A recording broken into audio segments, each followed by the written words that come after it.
आज हम पढ़ने जा रहे हैं environmental factor important for bacterial growth.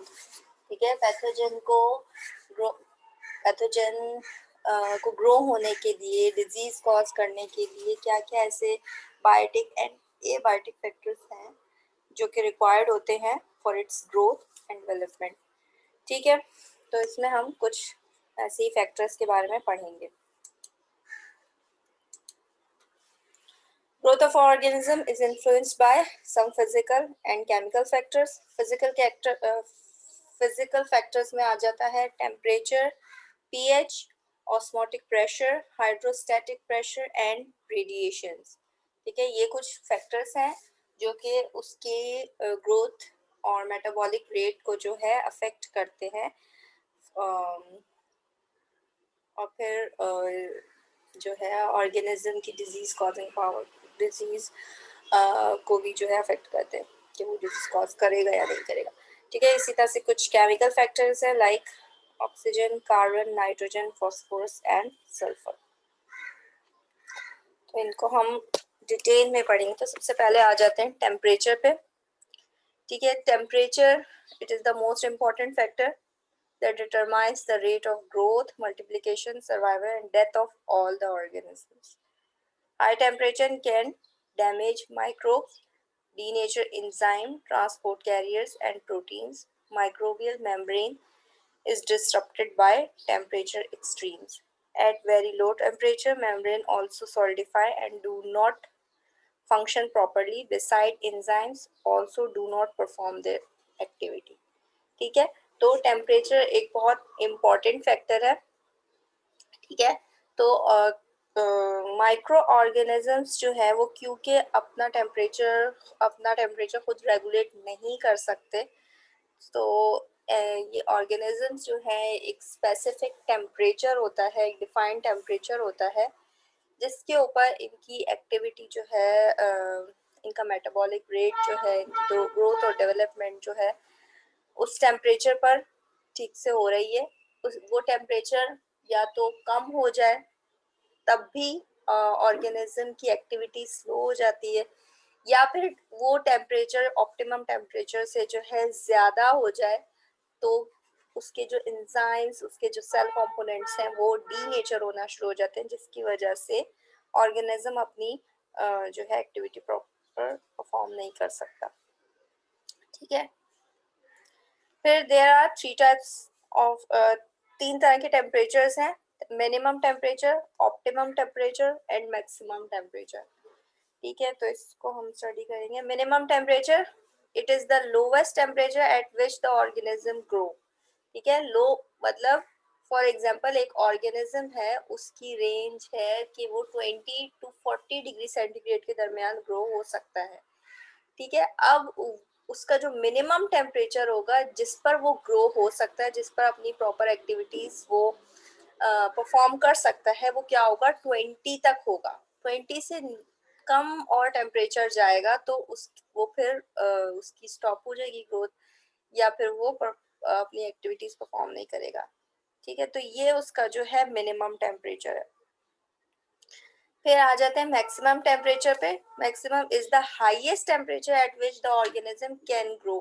ठीक है, ये वो टेम्परेचर है जिस पर लाइक फॉर एग्जांपल एक ऑर्गेनिज्म जो कि 20 to 40 की रेंज में आ रहा है, वो मैक्सिमम 40 तक जाकर अपनी एक्टिविटीज परफॉर्म करेगा, उसका मेटाबॉलिक रेट जो है सही चलेगा। उसके बाद जो है ऑर्गेनिज्म की डेथ हो सकती है because of enzyme denaturation, because of cell components denaturation.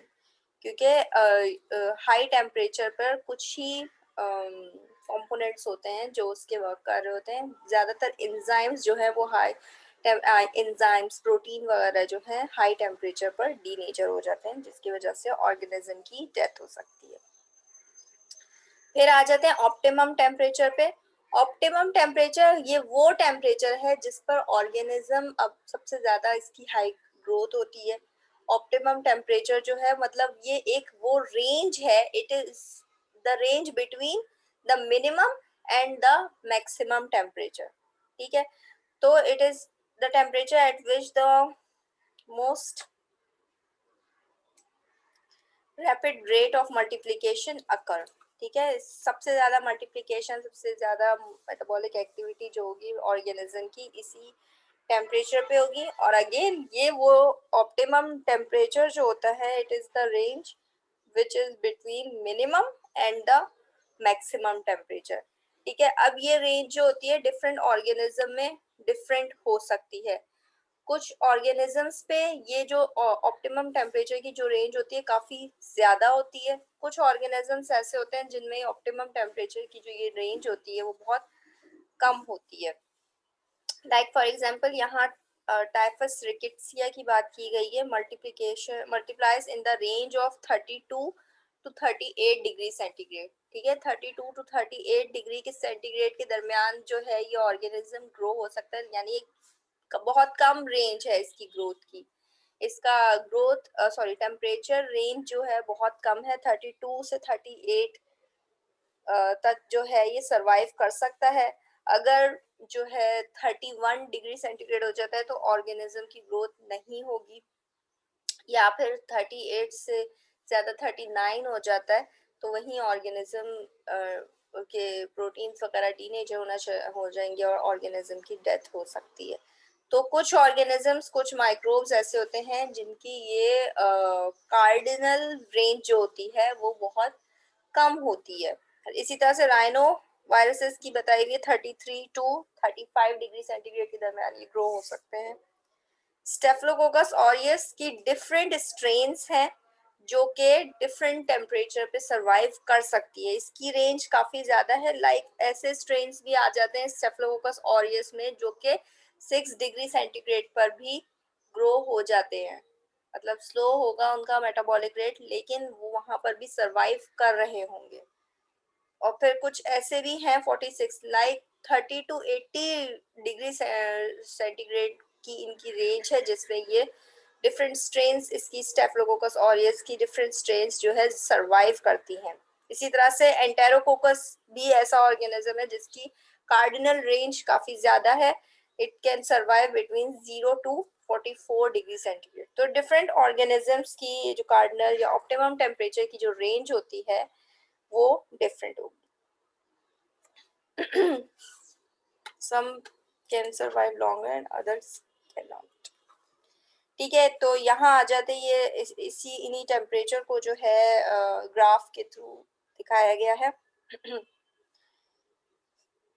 Minimum temperature ये रेंज होगी जिसमें जो है ये वो रेंज होगी जहाँ पर आपको ऑर्गेनिज्म जो है सरवाइव कर सकता है, लेकिन स्लो रेट होगा और एक्टिविटी होगी लेकिन कम होगी। फिर आ जाता है मैक्सिमम टेम्परेचर। ये वो टेम्परेचर है जहाँ पर ऑर्गेनिज्म बस इससे ज़्यादा बर्दाश्त नहीं कर सकता, इसके बाद ऑर्गेनिज्म की किलिंग हो सकती है। और between the minimum and the maximum range is the optimum temperature, ठीक है जी। इसी तरह से टेम्परेचर की बेस पे हम माइक्रो ऑर्गेनिजम्स को क्लासिफाई कर सकते हैं into different groups: psychrophiles, mesophiles, thermophiles and hyperthermophiles, ठीक है। अब ये कौन कौन से ऑर्गेनिज्म है? साइक्रोफाइल्स की बात की जाए, the साइक्रोफाइल्स was first used by Nelson. Extreme organisms है, -20 डिग्री सेंटीग्रेड से लेकर 10 डिग्री सेंटीग्रेड पर सरवाइव कर सकते हैं, ठीक है। इसकी एग्जांपल में ऑसिलेटोरिया, क्लेमाइडोमोनास, मिथेनोजेनम्स, ठीक है। ये ऑर्गेनिजम्स आ जाते हैं जो कि इस रेंज में सरवाइव कर सकते हैं। 10 से 12 होगा, 11 होगा ऑर्गेनिज्म किल हो जाएगा। फिर आ जाते हैं मीजोफाइल्स। ज़्यादातर जो ऑर्गेनिजम्स इन्वायरमेंट में प्रेजेंट होते हैं वो मीजोफाइल्स होते हैं, ठीक है। मीजोफाइल्स हर जगह प्रेजेंट होते हैं। लाइक फॉर एग्जांपल ये मीजोफाइल्स जो हैं रूम टेम्परेचर पे भी ग्रो हो रहे होते हैं, और इनकी भी जो है टेम्परेचर रेंज या कार्डिनल रेंज जो है वो काफ़ी ज़्यादा है। They best grow at the moderate temperature between 20 to 45 degree centigrade, क्योंकि इनकी ये जो रेंज है ये बॉडी टेम्परेचर से बहुत ज़्यादा मिलती जुलती है, तो ये बॉडी टेम्परेचर पर ग्रो हो सकते हैं and can cause different diseases. इसकी एग्जांपल में इकोलाई, सूडोमोनास, इसके अलावा स्ट्रेप निमोनी वगैरह सब आ जाते हैं। फिर आ जाते हैं thermophiles. The term drive from Greek word थर्मोटेटा means heat, philia means love. ठीक है, they are heat loving organisms. They are able to grow at 50 degree centigrade और हायर। ठीक है, थर्मोफाइल्स हैं, it means they can resist the high temperature.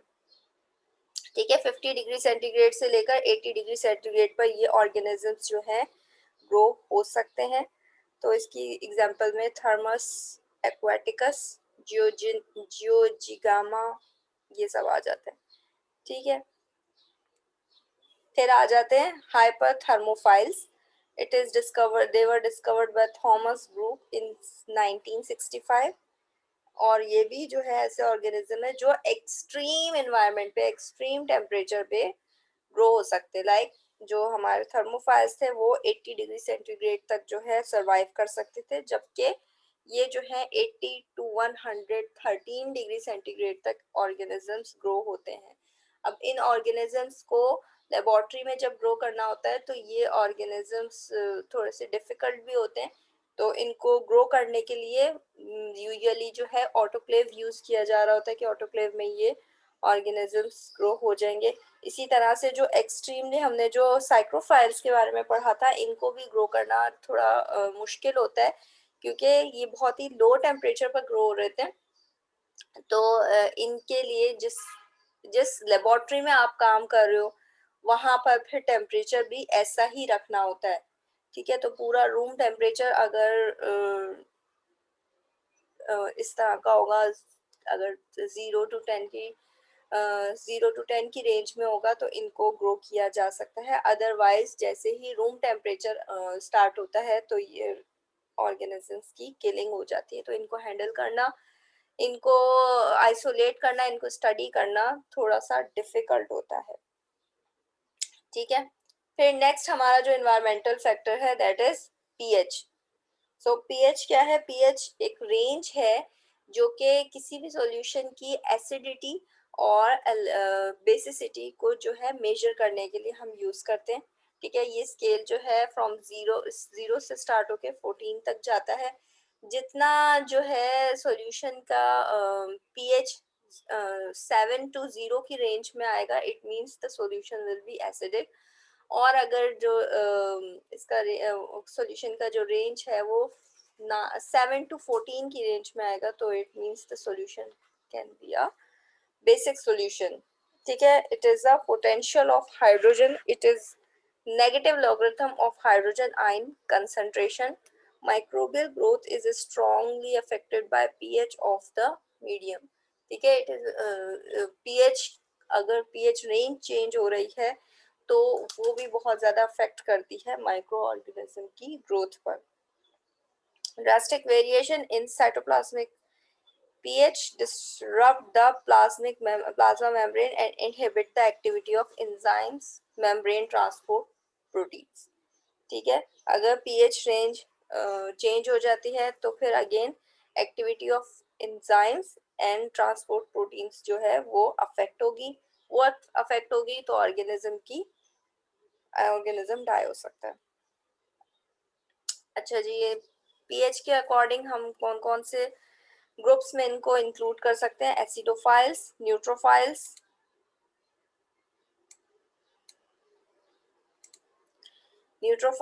एल्केलोफाइल्स।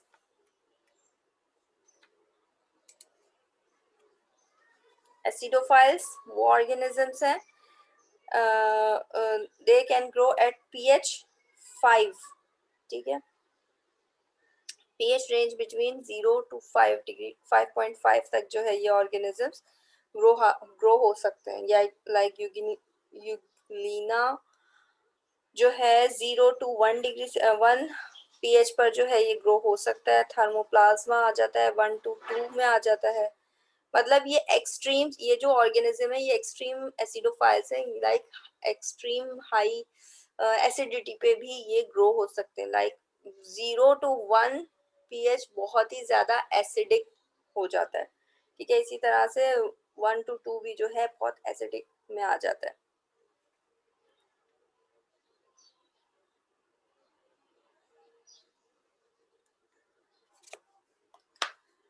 ठीक है, फिर आ जाते हैं फेरोप्लाज्मा, थायोबैसिलस, सल्फो, अच्छा मोल्ड एंड यीस्ट।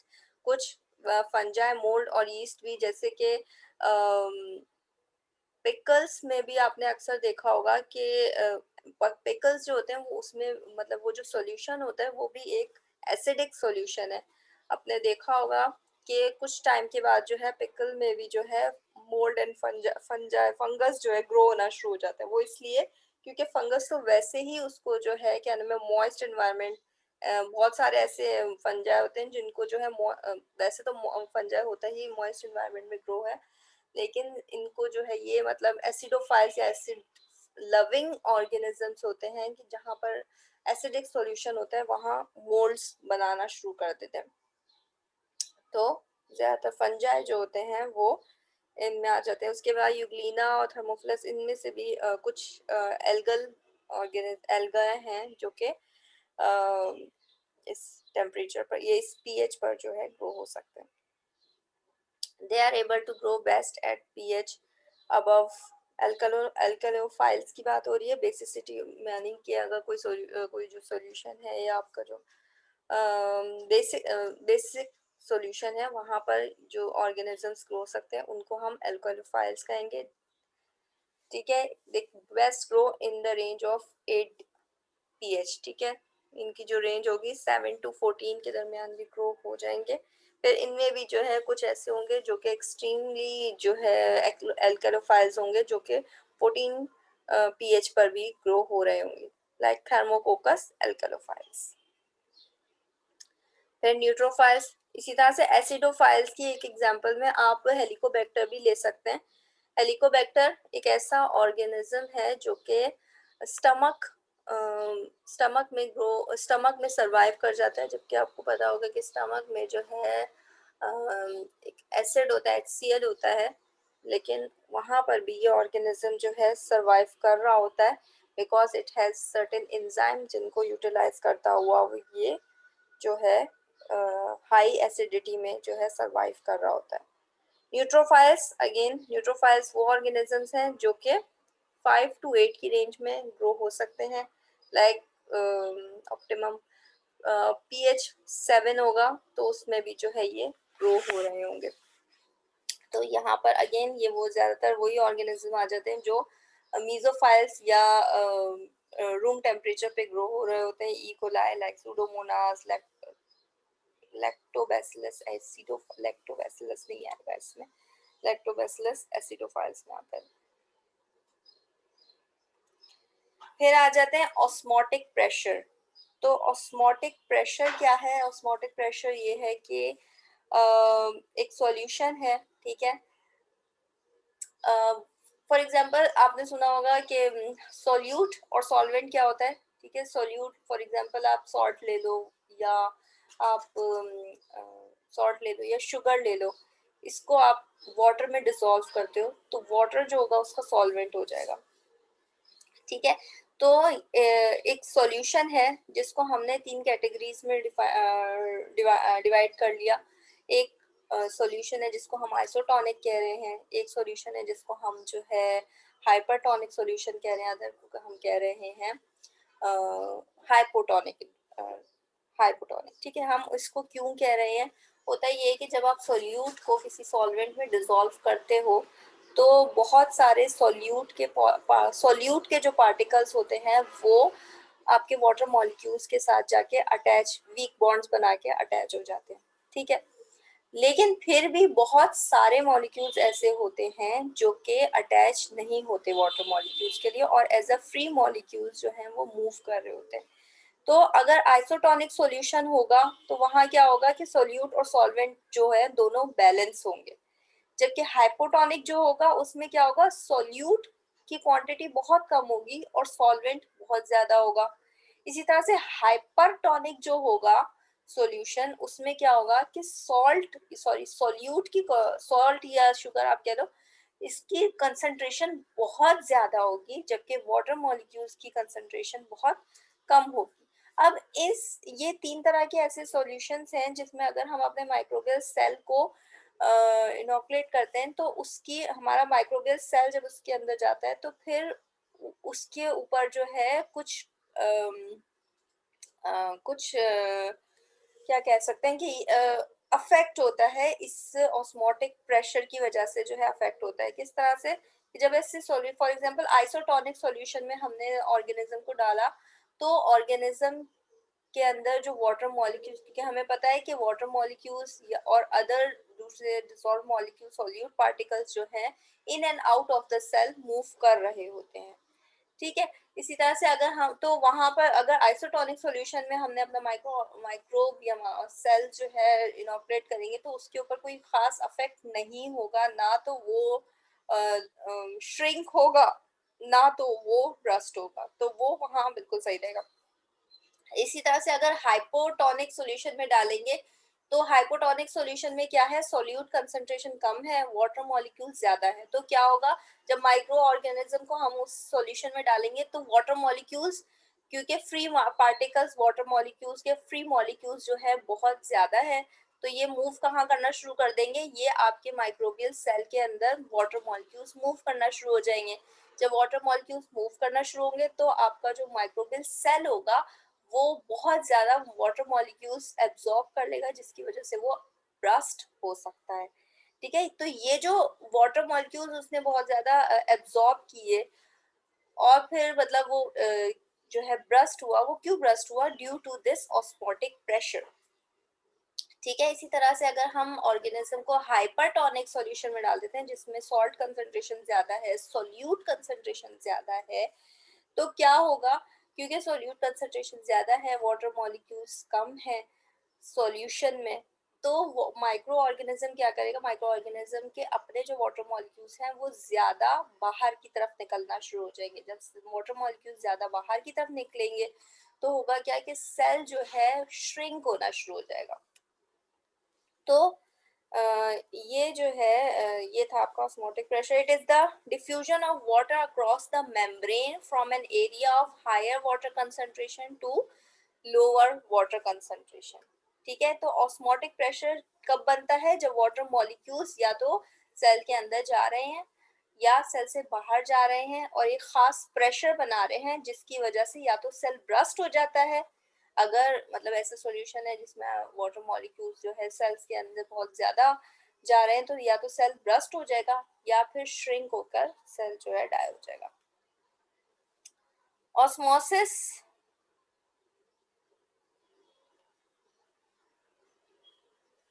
क्या लिखा है, it does not require expenditure of metabolic energy, इसमें एनर्जी की मेटाबॉलिक एनर्जी से water molecules are small enough to pass between the phospholipid layer in the cytoplasmic membrane. The transport can be enhanced by water transporting proteins such as aqua proteins. Aqua proteins जो है they also help in transporting water molecules from inside and outside of the cell. Aqua protein from the channels that span the cytoplasmic membrane and transport the water in and out of the cytoplasm, ठीक है। तो aqua proteins कुछ ऐसे channels या कुछ ऐसी proteins हैं जो कि हेल्प करती हैं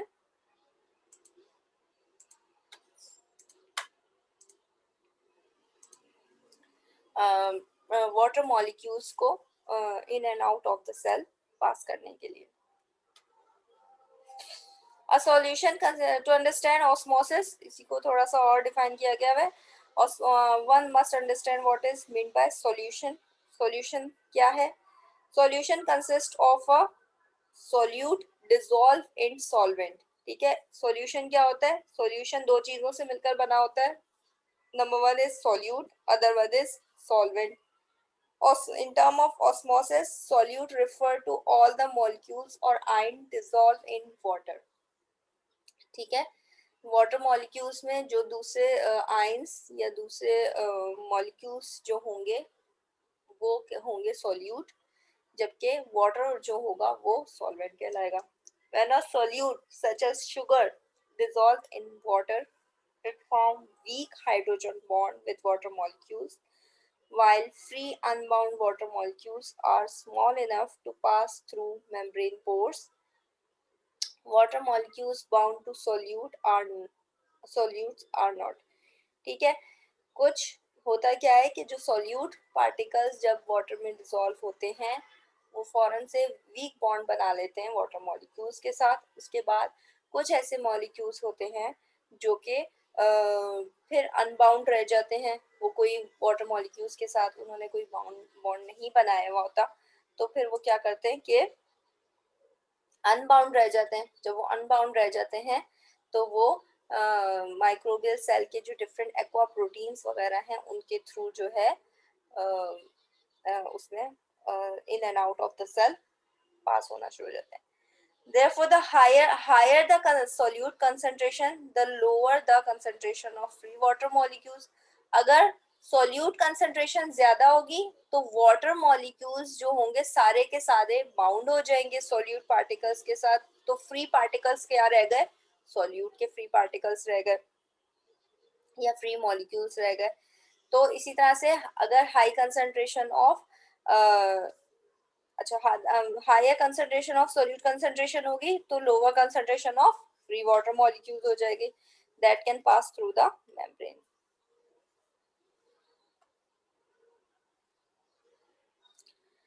इसी तरह से हाइपरटोनिक और सॉल्यूशन की या हाइपोटोनिक सॉल्यूशन की कंसंट्रेशन पूछते हैं. Iso hyper and hypo refer to the solute concentration.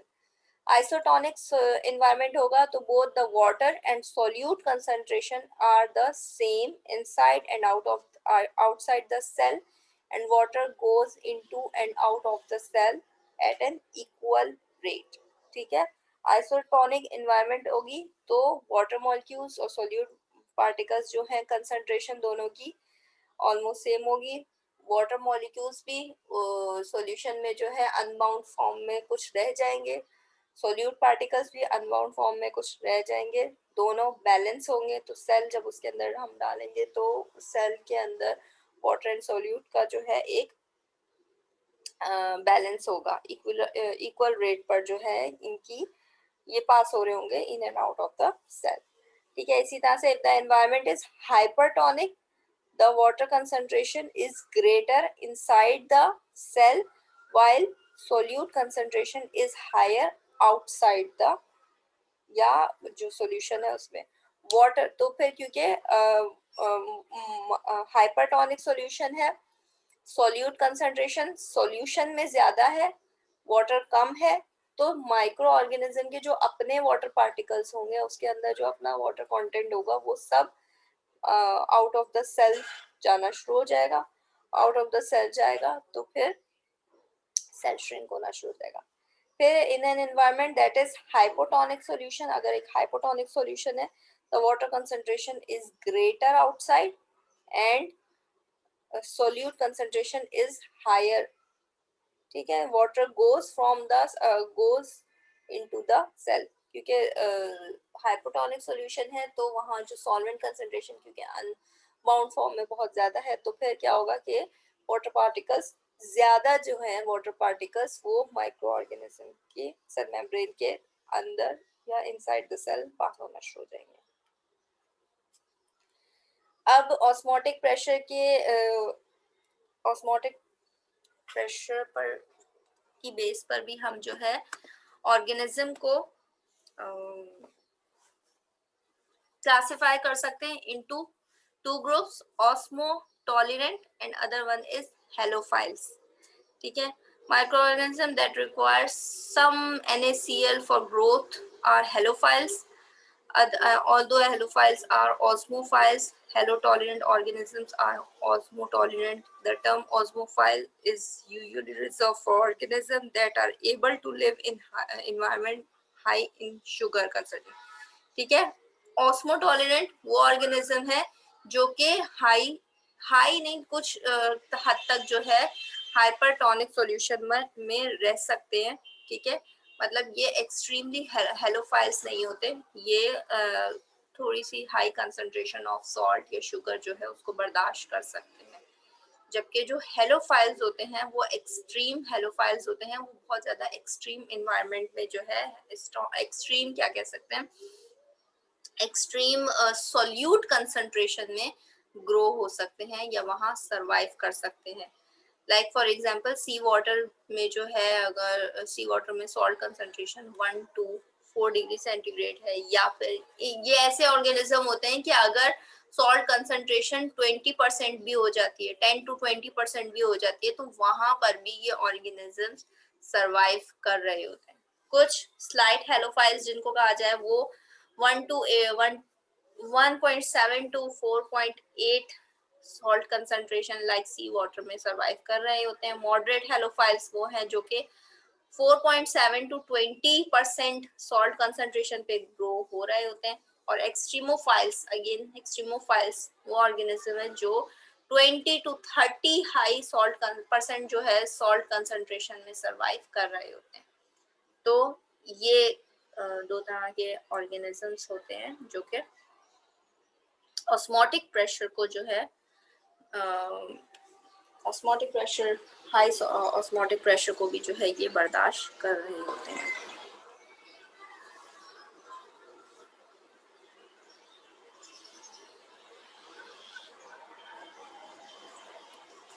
अच्छा जी, अच्छा जी, ये मीटिंग एंड होने वाली है, तो आप ऐसा करते हैं कि इसको अभी यहीं पॉज करके